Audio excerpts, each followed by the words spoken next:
여러분은 보수와 진보 혹은 진보와 보수 중 어떤 이념을 지지하시나요? 그런데 여러분, 가끔 이념적 기준이 혼란스러울 때가 있지 않으신가요? 가령 나는 정부가 개인의 자유를 침해하면 안 된다는 보수적 입장인데 코로나19로 시장 경제가 엉망일 때 정부가 보조금을 지급해서 시장을 살리는 것이 바람직하다고 생각하는 경우처럼 말이죠. 또는 나는 매우 진보적 입장인데 동성애 문제에서는 보수적 경험이 있지 않으신가요? 진보와 보수는 이념입니다. 이념은 우리의 정치적 판단을 단순화하기 위한 장치입니다. 그런데 왜 가끔 입장이 꼬이는지 궁금하신 적이 있지 않으신가요? 이런 문제의식을 공유하시면 이 영상을 함께 하시죠. 보수와 진보의 기준, 국가의 역할과 세금 징수. 우선 이 영상은 이념 논쟁을 위한 주제가 아니라 분석을 위한 영상이라 보수와 진보, 진보와 보수의 용어 순서를 혼용해서 사용합니다. 이 영상은 누가 타당하냐가 아니라 보수와 진보가 상대적 개념이라는 점을 제시하기 위한 것입니다. 정치학자들이 제시하는 보수와 진보에 대한 정의는 복잡하고 어렵습니다. 그래서 가장 일반적이고 단순하게 국가의 역할과 세금 징수와 관련해 정리하기도 합니다. 보수는 국가의 역할을 줄이자는 것입니다. 따라서 세금도 줄여야겠죠. 반면 진보는 국가가 사회의 부조리를 해결하기 위해 역할을 늘려야 합니다. 따라서 세금도 많이 걷어야 합니다. 이것을 진보와 보수의 가장 보편적 기준이라고 합시다. 하지만 국가들마다 처한 정치 환경에 따라 진보와 보수는 다릅니다. 국가별 진보와 보수의 상대성. 유럽에서 진보와 보수는 어떤 기준으로 구분될까요? 초기 진보와 보수는 프랑스 혁명을 지지하는지에 의해 구분되었습니다. 진보는 프랑스 혁명을 통해 사회 변화를 지지합니다. 보수는 프랑스 혁명이 인간 본성에 반하고 결국 독재로 귀결되었기에 거부합니다. 그러나 현재 유럽에서는 기후변화라는 환경과 지적재산권이 진보와 보수의 중요한 기준이 되었습니다. 환경을 중요하게 생각하는 녹색당을 지지하거나 지적재산권의 자유를 외치는 해적당을 지지하는 이들이 진보주의자들입니다. 반면 여전히 성장을 강조하는 이들이 보수주의자들입니다. 그럼 미국에서는 무엇이 중요할까요? 미국에서는 총기 소유 문제와 불법 이민 문제가 가장 민감합니다.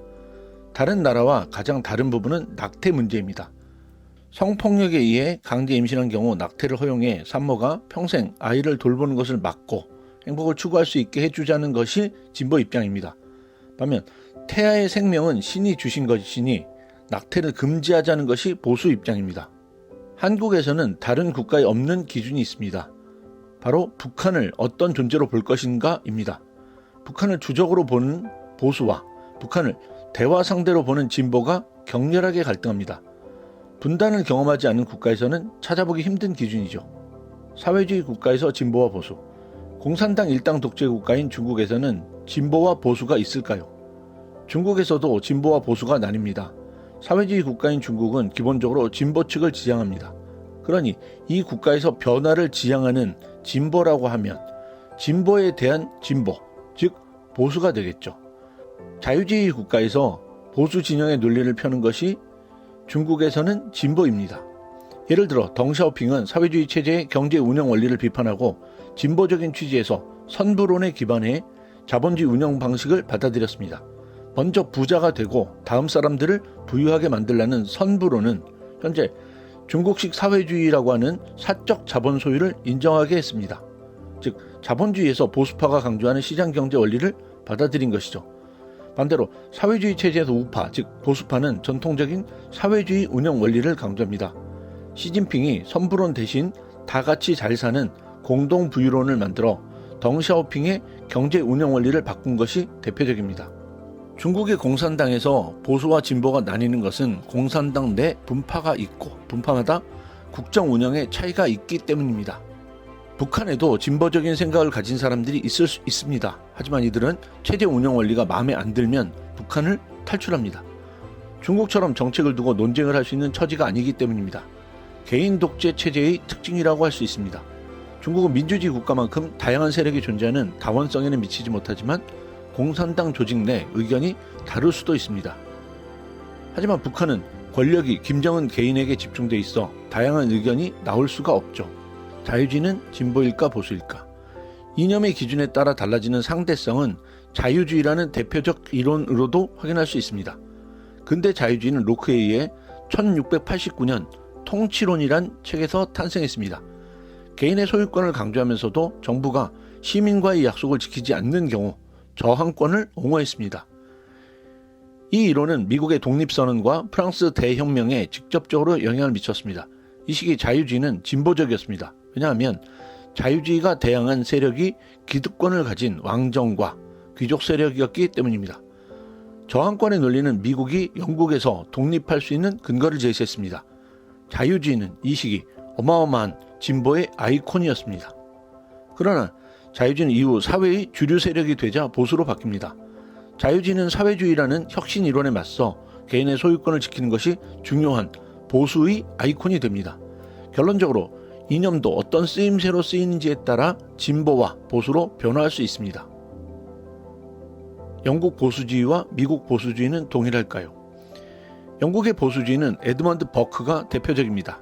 그는 진보 세력이 프랑스 혁명을 거부하면서 영국의 역사와 전통을 강조했죠. 당시 프랑스보다는 영국인들의 역사가 더 우월하다는 인식을 표방했습니다. 반면 미국 보수주의는 네오콘이라고 불립니다. 이들은 2000년대 부시 행정부에서 이름을 날렸습니다. 이들은 시장의 자유를 강조하고 과거 소련을 악의 제국이라고 불렀습니다. 그런데 미국이 도덕성이 약화된 것에는 정부가 개입할 것을 주장했습니다. 시장에서는 국가의 배제를, 안보에서는 국가의 개입을, 사회 문제에서도 국가의 개입을 강조했습니다. 우리가 아는 일반적 보수 개념에서는 좀 헷갈리죠. 독일에서는 진보와 보수를 구분할 때 두 개의 기준을 사용합니다. 첫째, 국가와 개인 중 무엇을 강조할 것인가 입니다. 이 축을 수평으로 합니다. 수직으로 또 하나의 기준이 작동합니다. 국가와 시장 중에서 어디를 중시할 것인지입니다.